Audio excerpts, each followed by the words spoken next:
तो पहले क्वेश्चन आ रहे हैं बायोमोलिक्यूल में कार्बोहाइड्रेट पे। पहला क्वेश्चन है Tollens reagent, Benedict solution and Fehling solution are reducing agent. गलत, ये सारे ऑक्सीडाइजिंग एजेंट।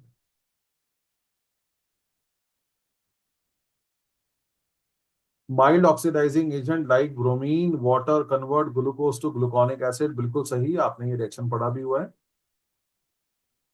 अगर हम ग्लूकोज में ब्रोमीन वाटर डालते हैं तो एल्डिहाइड ग्रुप ऑक्सीडाइज हो जाता है और ग्लूकोनिक एसिड बनता है। रिएक्शन लिख के देखो वहां पे, रट्टे मत मारो। 2 मिनट तो बिताओ क्वेश्चन पे।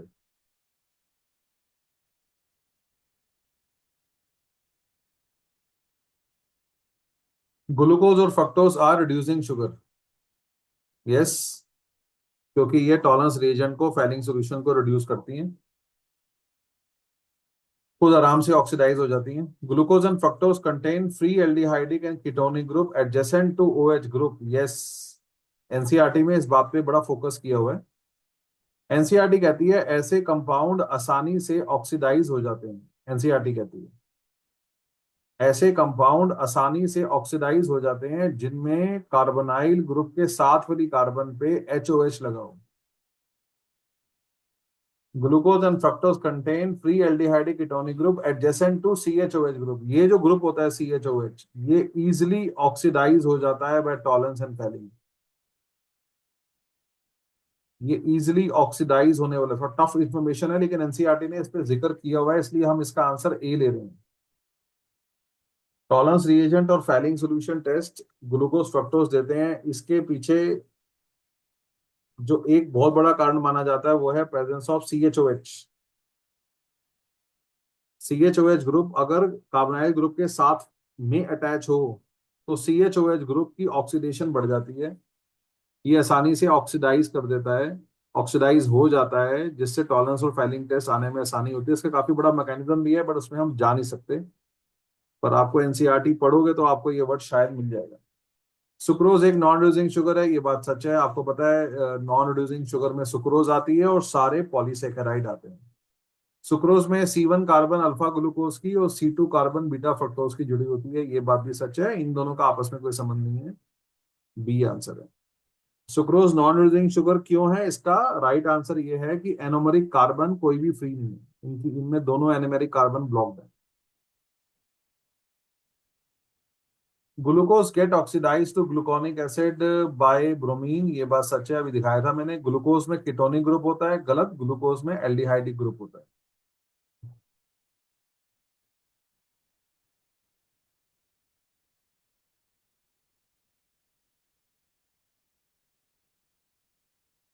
पॉलीसेकेराइड आर नॉन शुगर, ये बात सच है, क्योंकि they are not sweet in test.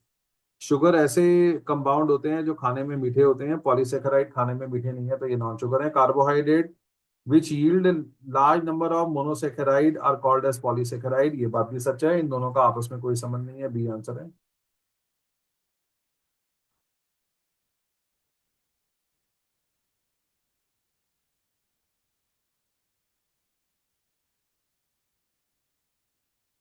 Solution of sucrose in water is dextrorotatory. On hydrolysis, it form become levorotatory. ये बात सच है।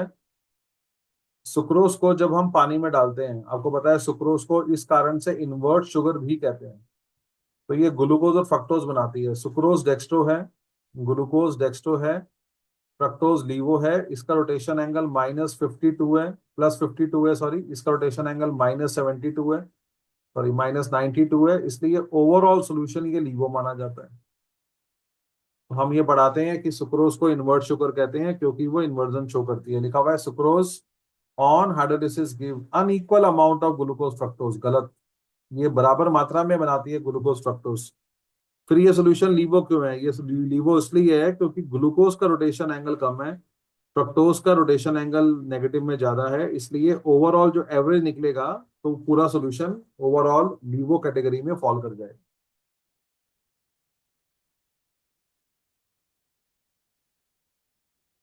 Hydrolysis of sucrose bring about change in the rotation from dextro to laevo, ये बात सच है। Hydrolysis always changes optical rotation, ये बात गलत है। ऐसा नहीं है कि जब भी हाइड्रोलिसिस होगी तब ऑप्टिकल रोटेशन चेंज होगी होगी, डिपेंड करता है कौन से कंपाउंड बन रहे हैं, उनकी क्या नेचर है, वो लीवो है वो डेक्स्ट्रो है, हमें क्या पता। हाउ कैन वी टॉक कि भाई पानी डालने पे हमेशा ऑप्टिकल रोटेशन चेंज होगी, ये तो कोई बात ही नहीं। Two cyclic hemiacetals of alpha and beta forms are called anomers. Yes, alpha और बीटा फॉर्म जो होती हैं ग्लूकोज की, हेमी एसिटल क्या होता है, इसको जब आपको याद है, जो साइक्लिक फॉर्म जो हम लिखते हैं ना उसको हम हेमी एसिटल कहते हैं। ये देखो इसको, चाहे अल्फा ग्लूकोज है या बीटा ग्लूकोज है, क्योंकि इसमें एक ईथर ग्रुप है और एक एल्को, इसमें एक ईथर ग्रुप है। आपको याद है, अगर एक ईथर हो तो उसे हेमी एसिटल कहते हैं एल्डिहाइड कीटोन की दुनिया में, और अगर दो ईथर ग्रुप प्रेजेंट हो तो उसको एसिटल कहते हैं। तो टेक्निकली जो हमारे साइक्लिक स्ट्रक्चर्स हैं ग्लूकोज के, they are hemi acetal because they contain one ether group. Anomer differ only in the configuration of hydroxyl group in C1 carbon. अब ये लाइन अपने आप में इनकरेक्ट है। किसका? किसका एनोमर? किसका एनोमर? ग्लूकोज का एनोमर। यहाँ ग्लूकोज तो लिखा नहीं है, जनरल लाइन लग रही है ये तो। क्या हर एनोमर में C1 कार्बन का फर्क होता है? नहीं। जो हमारी फ्रक्टोज होती है उसमें C2 कार्बन में फर्क होता है। सो अपने में अगेन जिसे कहते हैं ना, हाफ बेक्ड क्वेश्चन है ये। यही बड़ी दिक्कत आती है सेशन रीजनिंग के अंदर, कई सारे क्वेश्चन हाफ बेक्ड होते हैं। Anomers of glucose differ in C1, ये तो सही है, लेकिन सिर्फ एनोमर लिखा हुआ है तो that is not correct. D plus glucose is dextrorotatory whereas L minus glucose is laevorotatory. देखो आप डी और एल को मत देखो, आप यहाँ देखो, ये प्लस लिखा हुआ है, प्लस का मतलब डीवो है, ये माइनस लिखा हुआ है, प्लस का मतलब डेक्स्ट्रो है, माइनस का मतलब डीवो है। कहता है डी का मतलब डेक्स्ट्रो होता है, एल का मतलब डीवो होता है। गलत। कैपिटल डी और कैपिटल एल का डेक्स्ट्रो लीवो से कोई संबंध नहीं है। आपको याद है, इन ये सेकेंड लास्ट कार्बन पे OH राइट साइड पे है या लेफ्ट साइड पे है, उसको दर्शाने के लिए इसका इस्तेमाल होता है, डी और एल का। ग्लूकोज का करेक्ट तरीका है डी प्लस ग्लूकोज लिखना, ये बात सच है। डी का मतलब डेक्सोरोटेटरी, ये बात गलत है।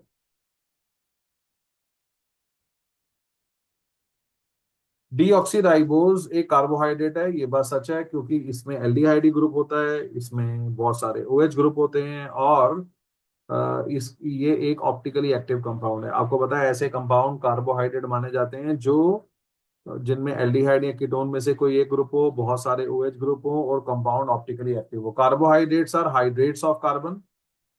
सो कहता है इसीलिए ये hydrates of carbon, formula carbohydrate. तो carbohydrates are hydrates of carbon, so which follow C6H5। Obviously पता है आपको ये गलत है।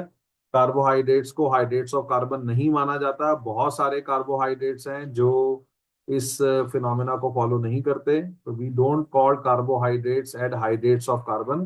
This is a wrong definition. आपको पता है न्यू डेफिनेशन मैंने आपको बता दी है। Always remember, carbohydrates are not hydrates of carbon.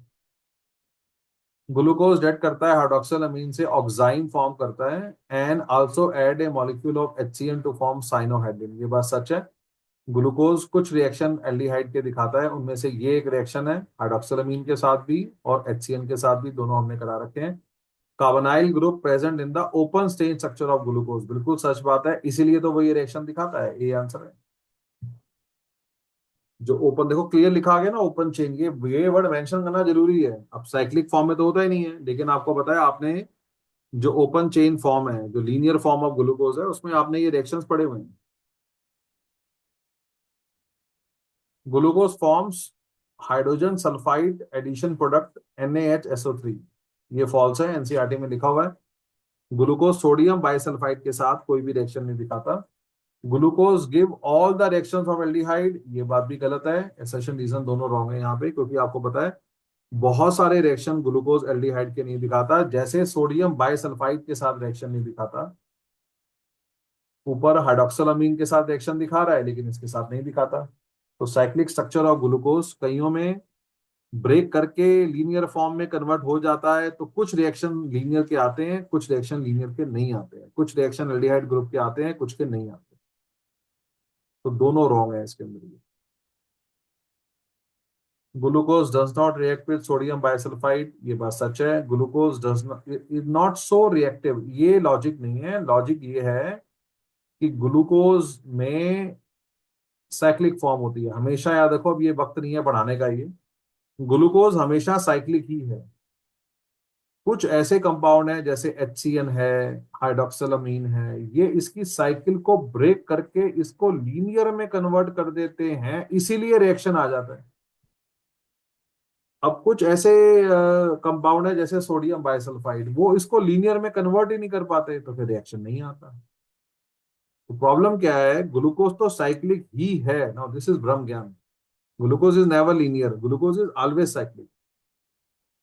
Some reagents are able to convert cycle into linear form. Linear form has aldehyde group. You will have test. You will have the reactions. कुछ ऐसे reagent हैं जो cyclic form को linear form में break नहीं कर पाते, तो फिर आपको रिएक्शन नहीं देखने को मिलेगा। तो इसीलिए कंफ्यूजन कॉज होती है, क्योंकि अंडरस्टैंडिंग उतनी नहीं आ पाती कि कौन से रिएजेंट हैं जो इसकी साइकिल तोड़ रहे हैं, कौन से नहीं तोड़ रहे।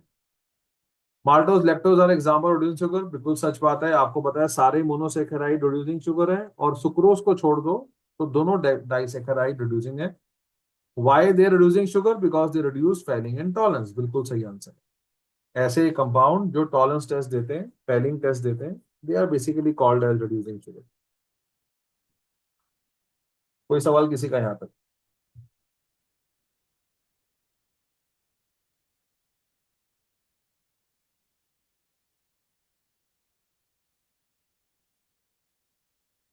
एंजाइम्स आर बायोलॉजिकल कैटलिस्ट, सही बात है।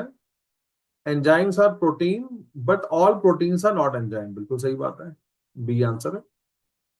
एंजाइम बॉडी में हो रहे केमिकल रिएक्शनों की स्पीड को बढ़ाते हैं, इसलिए इनको बायोलॉजिकल कैटलिस्ट कहते हैं। सारे एंजाइम प्रोटीन के बने हैं, लेकिन सारे प्रोटीन तो एंजाइम नहीं होते। हीमोग्लोबिन एक प्रोटीन है, वो एंजाइम थोड़ी है। तो all enzymes are protein, but all proteins are not enzyme, ये बात बिल्कुल सच है।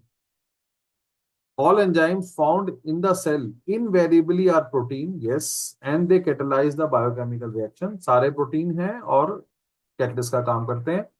Enzymes act efficiently at a moderate temperature and pH, ये बात सच है। बहुत ज्यादा एसिडिक मीडिया में कोई एंजाइम नहीं होता, बहुत ज्यादा बेसिक मीडिया में एंजाइम काम नहीं करता, बहुत लो टेम्परेचर पे कोई एंजाइम काम नहीं करता, बहुत हाई टेम्परेचर पे कोई एंजाइम काम नहीं करता, क्योंकि आपको पता है एंजाइम प्रोटीन का बना होता है। Protein are very sensitive towards change of temperature and pH. तो एंजाइम हमेशा एक मॉडरेट टेम्परेचर और एक मॉडरेट पीएच पे ही एक्ट करते हैं, क्योंकि ये हमारी बॉडी में होते हैं। हमारी बॉडी में एक्सट्रीम पीएच नहीं होती। All enzymes found in the cell are invariably protein and catalyze biochemical reaction. Enzymes act efficiently at moderate temperature pH. ये repeat हो गया, B आंसर है।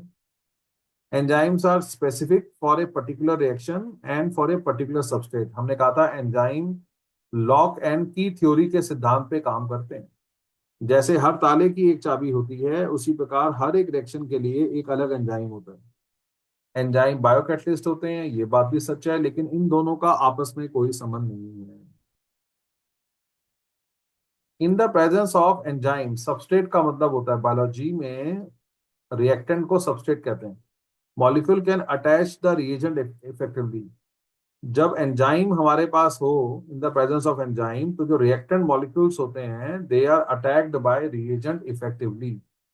एंजाइम डालने के पीछे मकसद यही होता है कि reactants are able to react with the reagents. Catalyst क्या करता है? कैटलिस्ट रिएक्शन की स्पीड बढ़ाता है। कैटलिस्ट की प्रेजेंस में दो रिएक्टेंट आपस में एफिशिएंटली रिएक्ट कर जाते हैं। एक्टिव साइट एंजाइम में होते हैं जो होल्ड करते हैं सबस्ट्रेट को इन ए सुटेबल पोजीशन, जिस कारण से रिएक्शन इफेक्टिवली हो जाता है। अब ये आपको उतना अच्छा नहीं आता, क्योंकि लॉकेन की थ्योरी उतनी डिटेल में नहीं पढ़ाते हम लोग। ये एंजाइम है और माना जाता है कि ये हमारा रिएक्टेंट है। इसको एक्टिव साइट कहते हैं। हर एंजाइम के सरफेस पे खास प्रकार की जगह होती है जहां पे वो रिएक्टेंट आके फिट हो जाता है, जैसे ताला चाबी में फिट होती है। ऐसे ही ये हमारा जो रिएक्टेंट है, इसके एक्टिव साइट कुछ इस प्रकार से होते हैं कि ये एंजाइम के साथ इजीली फिट हो जाता है। तो बेसिकली एंजाइम रिएक्टेंट्स को होल्ड करता है, उनको प्रॉपर दिशा में टकरवाने देता है या अरेंज करता है, जिससे रिएक्शन बिकम फास्ट, रिएक्शन आसानी से हो जाता है। थोड़ा डेप्थ है इस क्वेश्चन के अंदर, पर असर्शन रीजन दोनों करेक्ट है। हम अब एंजाइम इतना डिटेल में पढ़ाते नहीं है बिकॉज सरफेस केमिस्ट्री में रहा नहीं है, तो कुछ बच्चों को दिक्कत आ सकती है इस क्वेश्चन में। All naturally occurring amino acids are optically active except glycine, बिल्कुल सच है। आपको पता है ग्लाइसिन इकलौता ऐसा अमीनो एसिड है जिसमें जो ऑप्टिकली एक्टिव नहीं है, और उसकी वजह है इसमें कायरल कार्बन नहीं है, दोनों हाइड्रोजन सेम है। Most amino acids have L configuration, ये बात भी सच है। इसका मतलब ये होता है सेकंड लास्ट कार्बन पे अमीनो ग्रुप जो है, अगर राइट साइड पे लगा हो तो नाम से पहले डी आता है, और अगर सेकंड लास्ट कार्बन पे अमीनो ग्रुप लेफ्ट साइड में लगा हो तो नाम से पहले एल आता है। ये बात बिल्कुल सच है कि जितने अमीनो एसिड हमारी बॉडी में पाए जाते हैं, उनकी अगर फिशर प्रोजेक्शन ड्रॉ की जाए तो अमीनो ग्रुप लेफ्ट साइड में आता है। ये बात बिल्कुल सच है। ऑब्वियसली इन दोनों का आपस में कोई संबंध नहीं। solubility of protein which are made up of alpha amino acid is minimum at isolectic point, ये बात सच है। आइसोलेक्टिक पॉइंट पे प्रोटीन की solubility कम हो जाती है। अगेन ये इतना हमारे सिलेबस में नहीं है, एनसीईआरटी में कोई डिस्कशन नहीं है अबाउट आइसोलेक्टिक पॉइंट, तो आप बोर्ड के लिए छोड़ सकते हो। ये मैंने कराया था आपको। At isoelectric point protein molecule stop behaving as zwitterion, गलत। आइसोलेक्टिक पॉइंट पे अमीनो एसिड विट्राइन की फॉर्म में कन्वर्ट हो जाते हैं। पीछे भी इस पे हमने जब पेपर्स कराए तभी डिस्कशन किया था। तो सी आंसर है। अगेन बोर्ड के लिए इंपॉर्टेंट नहीं है। Isoelectric point is not in NCERT, board में क्वेश्चन नहीं आएगा। Alpha amino acid exist as dipolar ion या विट्राइन, ये बात सच है। अमीनो एसिड में इंट्रा प्रोटॉन ट्रांसफर होता है जिस कारण से they are converted to zwitterion. Alpha amino acids are building block of protein, ये बात भी सच है। इन दोनों का आपस में कोई संबंध नहीं है, बी आंसर है। Alpha amino acids are building block of protein, ये बात सच है। Natural meaning amino acids have alpha amino acid, ये बात भी सच है, इसीलिए ए आंसर है। जितने प्रोटीन है उन सब में सिर्फ अल्फा अमीनो एसिड है, और इसीलिए अल्फा अमीनो एसिड्स को बिल्डिंग ब्लॉक ऑफ प्रोटीन कहते हैं, क्योंकि they only consist of alpha amino acids. Protein secondary structures दो प्रकार के होते हैं, अल्फा हेलिक्स और बीटा ब्यूटेड, ये बात सच है। आपको पता है ये अल्फा हेलिक्स होता है, ये बीटा ब्यूटेड होता है। Secondary structure of protein stabilize by hydrogen bonding, ये बात भी सच है। ऑब्वियसली इनका आपस में कोई संबंध नहीं है। आपको पता है जो हमारा अल्फा हेलिक्स होता है इसमें होती है इंट्रा मॉलिक्यूलर हाइड्रोजन बॉन्डिंग, और जो बीटा ब्यूटेड होता है उसमें होती है इंटर मॉलिक्यूलर हाइड्रोजन बॉन्डिंग।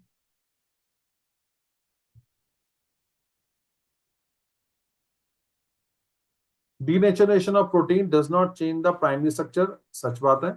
आपको पता है what happens in denaturation, secondary convert हो जाएगा प्राइमरी में, टर्शियरी कन्वर्ट हो जाएगा प्राइमरी में। Bonding between carbon and hydrogen atom during denaturation protein remain intact, बिल्कुल सही बात है। इसीलिए प्राइमरी स्ट्रक्चर में कोई चेंज नहीं आता, क्योंकि कार्बन हाइड्रोजन के बीच के बॉन्ड नहीं टूटते। डीनेचुरेशन में कोई बॉन्ड नहीं टूटता, डीनेचुरेशन में सिर्फ हाइड्रोजन बॉन्डिंग टूटती है।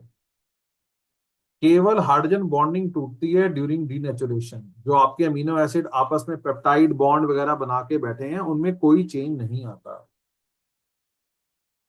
न्यूक्लिक एसिड पे क्वेश्चन आ रहे हैं। Two strands in double stranded helix DNA are complementary, बिल्कुल सच बात है। डाइसल्फाइड बॉन्ड्स नहीं, हाइड्रोजन बॉन्डिंग। आपको पता है एडेनिन और थाइमिन में डबल हाइड्रोजन बॉन्डिंग होती है, ग्वानिन और साइटोसिन में ट्रिपल हाइड्रोजन बॉन्डिंग होती है। तो डाइसल्फाइड बॉन्ड नहीं होते नाइट्रोजनस बेसिस के बीच में, उनके बीच में हाइड्रोजन बॉन्ड्स होते हैं। Two strands of DNA are complementary, बिल्कुल सच है। ए हमेशा टी के साथ जुड़ता है, जी हमेशा सी के साथ जुड़ता है, ये बात सच है। Cytosine always joint with guanine, thymine with adenine, इसी को हम कहते हैं कॉम्प्लीमेंट्री बेसिस। एसर्शन सही है, रीजन सही है, एक्सप्लेनेशन बिल्कुल सही है। डीएनए अंडरगो रेप्लिकेशन, हाँ डीएनए रेप्लिकेट करता है, एक से दो डीएनए बनते हैं। DNA contain cytosine and thymine as pyridine base. तो बेसिस दो प्रकार के होते हैं, purine and pyrimidine.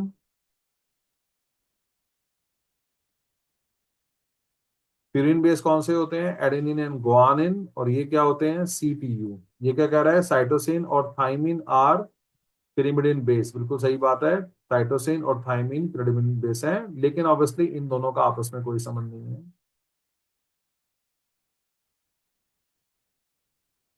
DNA has a double helical structure, सही है।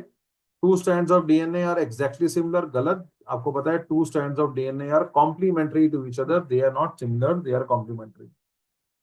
Two strands of DNA are complementary. Adenine specifically form hydrogen bonds with guanine. गलत। Adenine thymine के साथ जुड़ता है।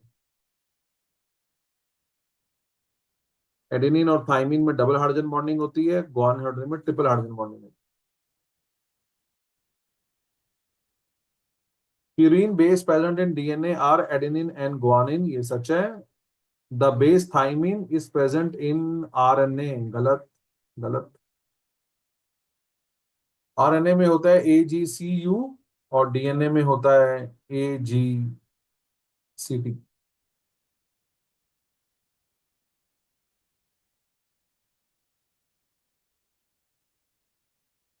विटामिन डी हमारी बॉडी में स्टोर हो सकता है, हाँ, क्योंकि ये फैट सॉल्युबल है। हाँ, करेक्ट आंसर है। जितने भी फैट सॉल्युबल विटामिन है वो बॉडी में इसलिए स्टोर होते हैं क्योंकि वो फैट सॉल्युबल है। अगर वो वाटर सॉल्युबल होते तो फिर वो यूरिन के थ्रू फिल्ट्रेशन जब होती है किडनी में तो वो बाहर आ जाते। क्योंकि ये तेल में घुलते हैं, तेल की कोई भी चीज हमारे यूरिन के थ्रू बॉडी से बाहर नहीं आ सकती। हमारी किडनी केवल वाटर सॉल्युबल इंप्योरिटीज को ही फिल्टर करके बाहर निकालती है, इसलिए कोई भी चीज जो आप ऑयली खाते हो वो अंदर ही रहता है। यहाँ पे ये खत्म होता है। कोई क्वेश्चन अगर रिपीट चाहते हो तो क्वेश्चन नंबर बता दो। बोलो।